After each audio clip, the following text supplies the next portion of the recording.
हाय दोस्तों, अब मैं 11th क्लास का पार्ट थर्ड जो लास्ट पार्ट है इस चैप्टर का वो लेके आया हूँ। और आई होप कि आपने 2 पार्ट देखे होंगे और आपको बहुत अच्छे से समझ में आया होगा, ऐसे मैं आशा करता हूँ। और आप अभी ये वाला पार्ट देखिए, लास्ट पार्ट बचा हुआ है इस चैप्टर का 1.1 का लास्ट लास्ट पार्ट है। और इसमें आपका ये कंप्लीट 1.1 हो जाएगा। आप क्वेश्चन देख सकते हैं। क्वेश्चन है list all the elements of the following set. First question है, आपको एक एलिमेंट्स है, इनको आपको फॉलोइंग शेट में इसको प्रेजेंट करना है। आपको शेट बिल्डर फॉर्म में दिया गया है, आपको इसको चेंज करना है रोस्टर फॉर्म में। क्वेश्चन है A is equal to curly bracket में set x colon x is an odd number natural number. Odd natural number लेना है आपको। नेचुरल नंबर्स का मतलब है कि आपको इसको पॉजिटिव नंबर में लेना है, तो ऑड नेचुरल नंबर्स। तो आप जानते हैं, क्वेश्चन देखिए, odd is an odd natural number. फिर सबसे पहले मैं आपको बता दूं ऑड नंबर क्या होते हैं। आई होप कि आप लोग को आते भी होंगे ये, फिर मैं आपको एक जानकारी से बता देता हूँ। ऑड नंबर वो होते हैं not divisible by 2, that is called odd number. तो जो 2 से डिजिबल नहीं होते, 1, 3, 5, 7, 9 डेट इन्फिनिटी, वही आपको इसमें लिखना है सेट के रूप में। तो आप लिखेंगे यहाँ पर सॉल्व सेट बिल्डर फॉर्म में, आपको रोस्टर फॉर्म में चेंज करना है, सेट लगाएंगे तो आप लिखेंगे 1, 3, 5, 7 को भी इसमें बोले नहीं गए कहाँ से कहाँ तक लिमिट नहीं दी गई है, तो आपसे जैसा बोला उसको वैसे ही लिख देना है। आई होप कि आपको समझ में आ गया होगा। यही आंसर आपका आंसर हो जाएगा। देख लीजिए आप, ये रहा आपका क्वेश्चन नंबर 5 का सेकेंड वाला। B is equal to curly bracket, यानी इसको सेट बोलेंगे। Set x colon x is an integer -1/2 greater x greater 9/2 और ब्रैकेट क्लोज। कहने का मतलब ये है क्वेश्चन का कि आपको एक इंटीजर में दिया गया। इंटीजर का मतलब आप जानते हैं पॉजिटिव इंटीजर और नेगेटिव इंटीजर। पॉजिटिव इंटीजर से आपको -1/2 से 9/2 के बीच में आपको कितने नंबर आ रहे हैं वो आपको बताना है। मैं आपको समझाने की कोशिश करता हूँ, आप देखिएगा।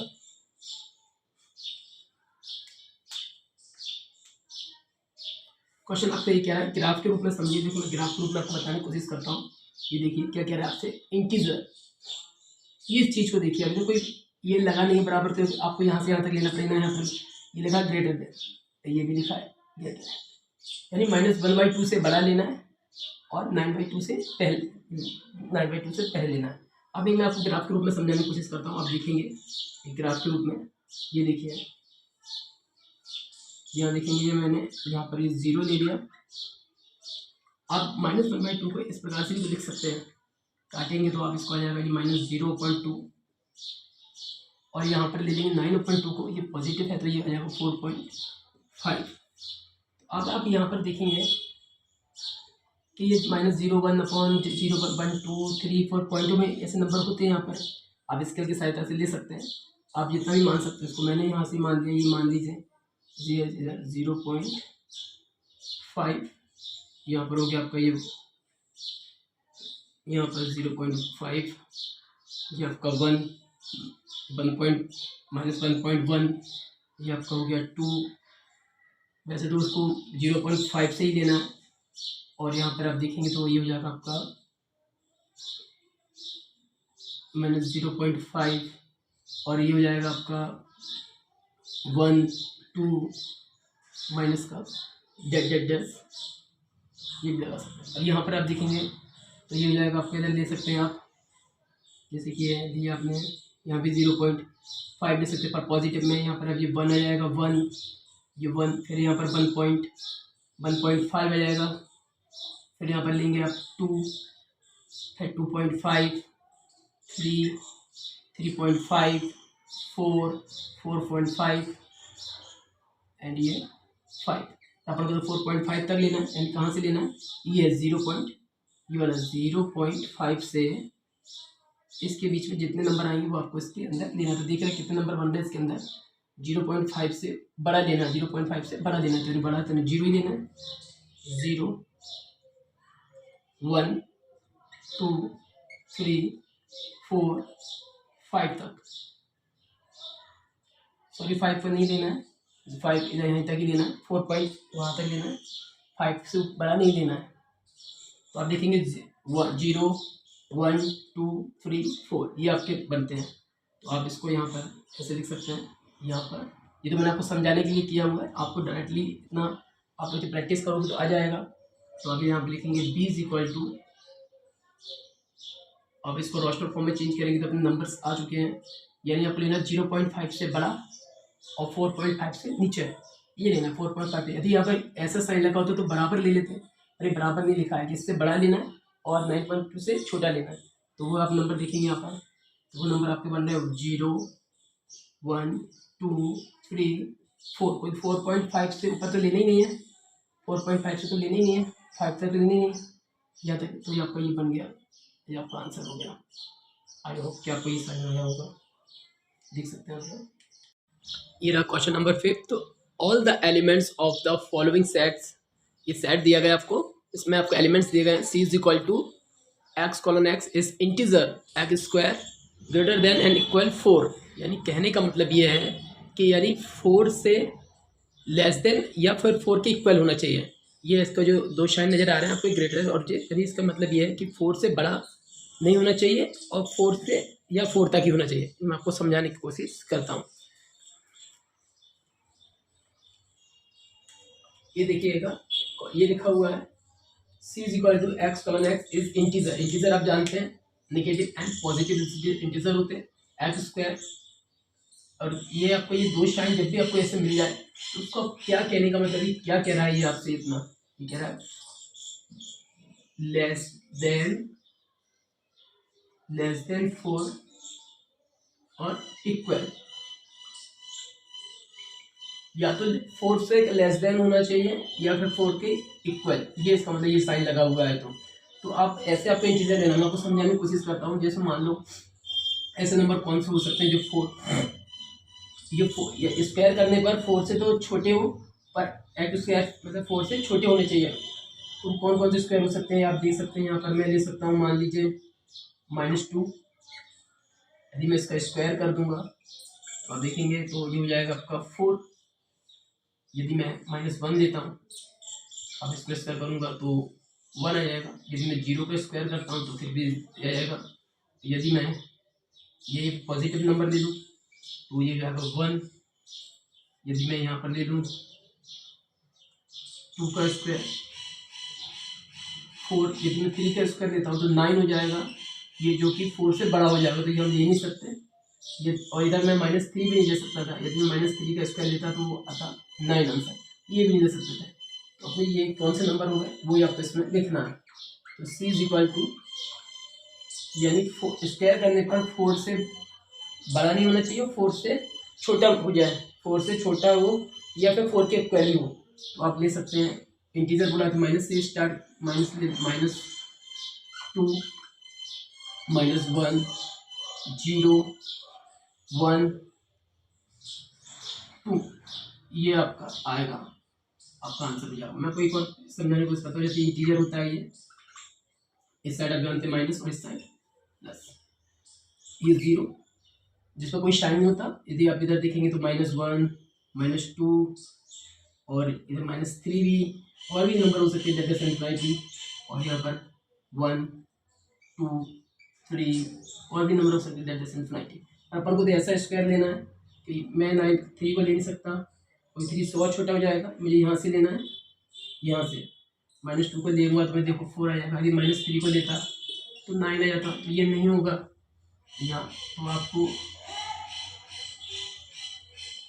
यहीं तक गिनना, ये आपका आंसर हो चुका है। आपको ये लिखने का रिक्वायरमेंट नहीं है, यहीं तक आपका आंसर हो जाएगा। ओके, आई होप कि आपको समझ में आ गया होगा ये क्वेश्चन। ये रहा आपके सामने question number 4। d is equal to x colon x is a letter in the word LOALL, loyal लिखा हुआ है। इसको जिस तरह का क्वेश्चन मैं आपको बता चुका हूँ, ये आपको सेट बिल्डर फॉर्म में इसको कन्वर्ट करना है आपको, मतलब इसको शेट में कन्वर्ट करना है आपको, इस लॉयल वर्ड को। तो आप लोग जानते हैं कि मैं पहले बता चुका हूँ, जो वर्ड बार बार आ चुका है इसको नहीं लेते हैं, चलो इसको शेट में कन्वर्ट करते हैं इसको। तो आप देखेंगे इसको सॉल्व। वेरी सिंपल है, इस तरह के क्वेश्चन मैं आपको बता भी चुका हूँ रूल्स नंबर 4 का। डी इज इक्वल टू, अब जल्दी से आई आपको समझ में आई है अब तो, एन ओ वाई ए। एल तो नहीं दे सकते, एल रिपीटेड हो रहा है तो इस साइड में नहीं देते, ये आपका आंसर हो जाएगा। आपको समझ में आ गया होगा, देखिए क्वेश्चन नंबर फिफ्थ का fifth question, is equal to x colon x is a month of year not having 31 days. मैं ये लिखना भूल गया हूँ।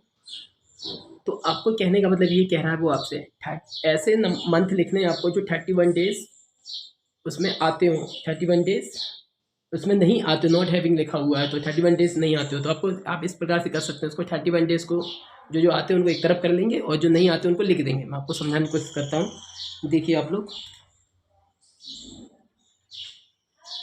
मैं आपको एक चीज़ बताऊँ, सबसे पहले आप ये देख लीजिए कौन से 31 डेज आते हैं। 31 डेज वाले डेज लिख लेता हूँ मैं, 31 डेज वाले मंथ, डे वाले मंथ, जैसे कि आपका जनवरी में 31 डेज होते हैं, जनवरी, और फिर आप ले सकते हैं आपका जनवरी हो गया, आपका हो गया मार्च, मार्च में भी आपके 31 डेज आते हैं, मार्च एंड मई, मई में भी आते हैं आपके 31 डेज, और फिर आप ले सकते हैं मई के बाद आता है आपका क्या, जुलाई, जुलाई में भी 31 डेज आते हैं, और ये आपका अगस्त, अगस्त में भी आपको 31 डेज आते हैं। अब जो बच्चे नंबर है वही आपको लिखना है, क्योंकि लिखा हुआ है उसमें नॉट हैविंग 31 डेज, में 31 डेज नहीं आते, तो आप लिखेंगे सॉल्व। यहाँ का ये ई इज इक्वल टू है, अब अपने एनसीईआरटी बुक में देखेंगे तो आप इसको लिखेंगे ऐसे,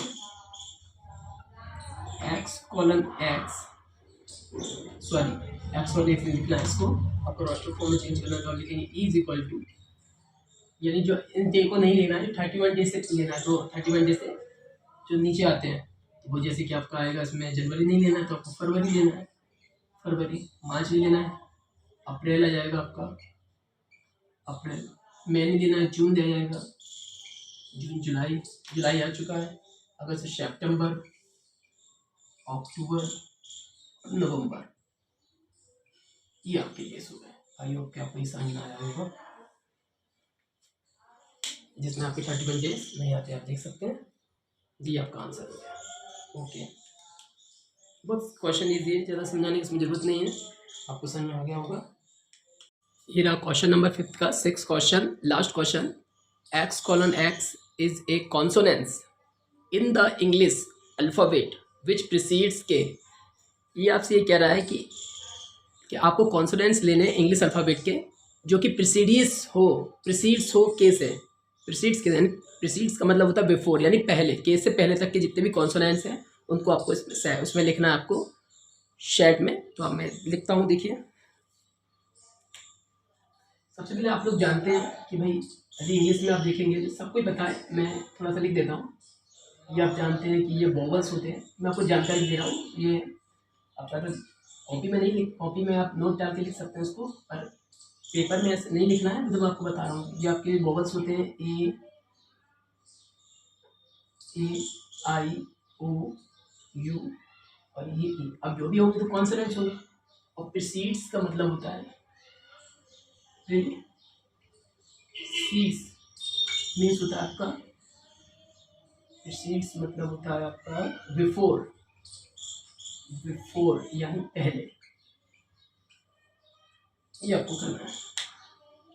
तो आप इसको, और शेड में आपको जानते हैं, शेड में आप जब भी आप शेड में लिखेंगे, जब भी आप शेड में लिखेंगे तो आपको इसको हमेशा अल्फ़ाबेट को हमेशा आपको कैपिटल लेटर में ही लिखना है। तो आप लिखेंगे सॉल्व,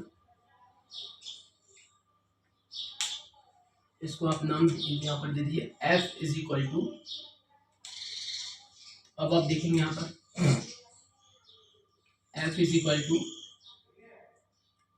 तो अब मैं लिखूंगा इसमें मुझे ये नहीं देना है, बॉक्स नहीं देना, मुझे कॉन्सोनेंट लेना है, जैसे बी मैं लूँगा, सी डी, ई नहीं ले सकता, ई वोवल्स है, तो एफ जी एच, आई नहीं दूंगा, जे, और के से पहले लेना, के को काउंट नहीं करना है, के से पहले बोला प्रीसिशन, के से पहले, तो वैसे हो गया ये आपका आंसर हो गया। आई होप कि आपको ये समझ, ये लिखने का रिक्वायरमेंट नहीं है, ये तो मैंने आपको सिर्फ समझाने के लिए किया था। ये आपका आंसर है। ओके, ये रहा इस 1.1 का लास्ट क्वेश्चंस मैचिंग है ये। Question number 6, match each of the set on the left in the roster from the with the same set described in the set builder form. ये आपको कुछ शेड बिल्डर फॉर्म में होंगे, कुछ roster form में होंगे, आपको मैचिंग करना है इनका। तो आप देखिए बहुत इजी है, और आप लोगों ने भी स्टडी किया हुआ पूरा, यही आप लोगों ने भी रीड किया हुआ है, पूरा पढ़ा हुआ है, बस आपको मैचिंग करना है। देखो क्या कह रहा है क्वेश्चन, मैं आपको समझाने की कोशिश करता हूँ। आपको ये शेड बिल्डर फॉर्म में लिखा हुआ है, आप इसको पहले रीड कीजिए। लिखा हुआ है x colon x is prime number.